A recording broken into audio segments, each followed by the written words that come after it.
आइ share करऽ जा रहल छी बट सावित्री व्रत के सब साल सोहागिन सब केना पूजा करै छथिन। तऽ जे जेना करै छथिन ओ तहिना करत, लेकिन हम केना करै छी से अहाँ सब संगे शेयर कऽ रहल छी। तऽ बट सावित्री व्रत से एक दिन पहिले नहाय खाय होइ छै। तऽ बहुत कोई माथा मीर कऽ नहेलथि और अरबे अरबाइन खेलथि। हम सब माथा से नहेलहुँ, लेकिन अरबे अरबाइन नहीं खाइ छियै। माछ मछली ई सब जे छै से मड़ुआ मौसरी साग ई सब अशुद्ध चीज नहीं खेलहुँ। आर ओहि दिना जे छै से मेहंदी लगाबे के प्रचलन छै। तऽ एक दिन पहिले दुनू हाथ में मेहंदी जरूर लगा लिअ। ओकर बाद जे छै से जाहि दिन पाबनि अछि ओहि दिना, चूँकि ई पाबनि जे छै से बेर खसला के बादे होइ छै, यानी 12 बजे के बाद भऽ रहल छै। एनाहियो एहि बेरा 12:11 के बादे अमावस्या तिथि बनि रहल छै। तऽ सबसे पहिले अहाँ जे छै से नहा सुना कऽ डलिया तैयार कऽ लिअ।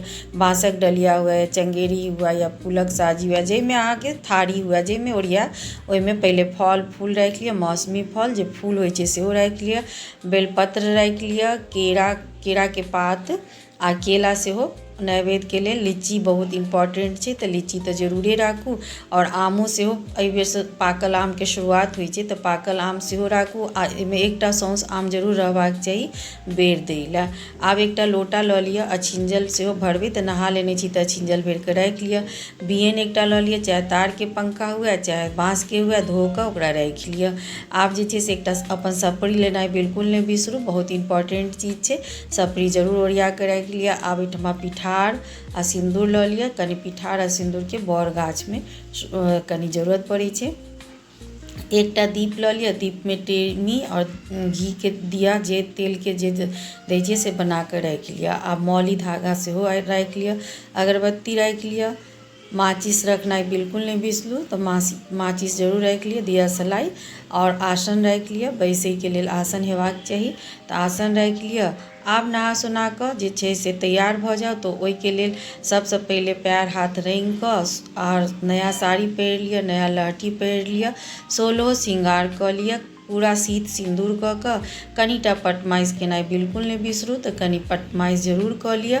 आब ओकर बाद 16 श्रृंगार सब केलाके बाद जखन बड़ गाछ लग विदा हेबै, तऽ विदा होबैसँ पहिले अहाँके डलिया पहिलेसँ सरिया चुकल अछि। तऽ आब विदा होबैसँ पहिले कनि आँचरमे कनिए एक चाउर आ एकटा सुपारी रंगल रहबाक चाही। आ सुपारीके खोइछ लऽ लिअ, चूँकि खाली खोइछ कोनो काम नहीं कयल जाइ छै, सोहागिन करै छथिन ताहि दुआरे राखि लिअ। गाछ तर पर जेलाके बाद सबसँ पहिले देखियौ कि बड़क पातके इन्तजाम कऽ लिअ। या तऽ तोड़ि सकै छी तऽ तोड़ि लिअ, नहि तऽ पैसा लऽ कऽ जाउ, ओतऽ बिकाइत रहै छै तऽ कीन लिअ। आब बड़ गाछमे जतऽ पूजा करबै ओतऽ पानि छीट लिअ। आ पानि छिटलाके बाद कनि गाछमे लग पिठार छीट दियौ, सिन्दूर लगा दिअ। आ कनि गाछमे 2टा थप्पा सेहो दऽ दियौ, सिन्दूर लगा दियौ। आर अहाँके बियन पर सेहो थप्पा पड़त, सिन्दूर लगा कऽ गाछके सटा कऽ बियनके ठाढ़ कऽ दियौ। आब आगूमे आसन बिछा लिअ, जतऽ नैवेद्य देबै ओहूठमा कनि पिठार छीट कऽ सिन्दूर लगा लिअ। केराके पात बड़ गाछके जड़िमे आ आगूमे जतऽ गौरी पूजब नैवेद्य देबै ओतौ केराके पात दऽ दियौ। केराके पातमे के नीचाँमे एक एकटा बड़क पात जरूर दऽ दियौ।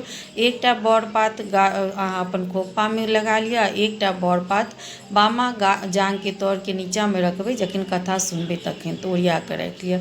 आब केरा पात पर सब तरहक फल मिठाई ड्राई फ्रूट्स जे सब अइ सबटा दियौ। लीची जरूर दियौ, आम जरूर दियौ।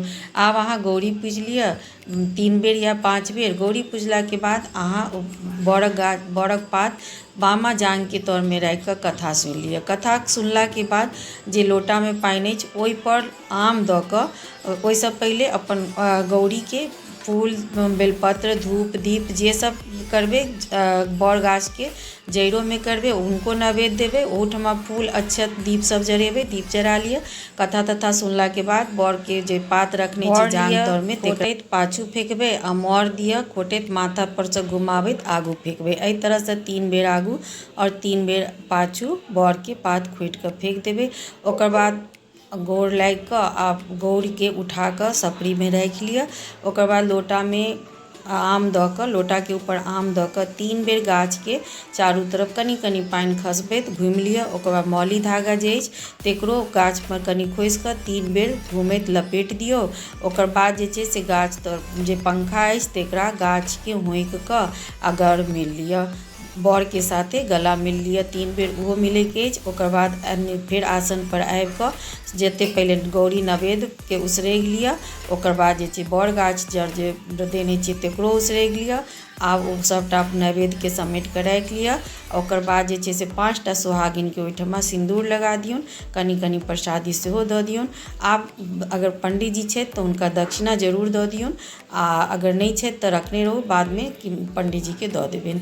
एकर बाद जे छै से घर आबि कऽ जँ करै छी तऽ खीर आम खाउ, आ नहि तऽ फलाहार करै छी तऽ साँझ होबयके इन्तजार करू, साँझ भेलाके बाद फल फलहरी खाउ। एहिबेर मौनी अमावस्या अछि तऽ अगर उपास करै छी मौनियो अमावस्याके आ बट सावित्री व्रत सेहो करै छी तऽ अहाँ बट सावित्री साँझ होबयसँ पहिले खा लिअ। ओकर बाद रातिमे किछु नहि खेबै, चाहे फल खाउ चाहे करू, खीर खाउ, लेकिन रातिमे पानिओ नहि पीबै, राति भरि निराहार रहैके छै। एहि तरहसँ बट सावित्री व्रतके पूजा सम्पन्न भेल।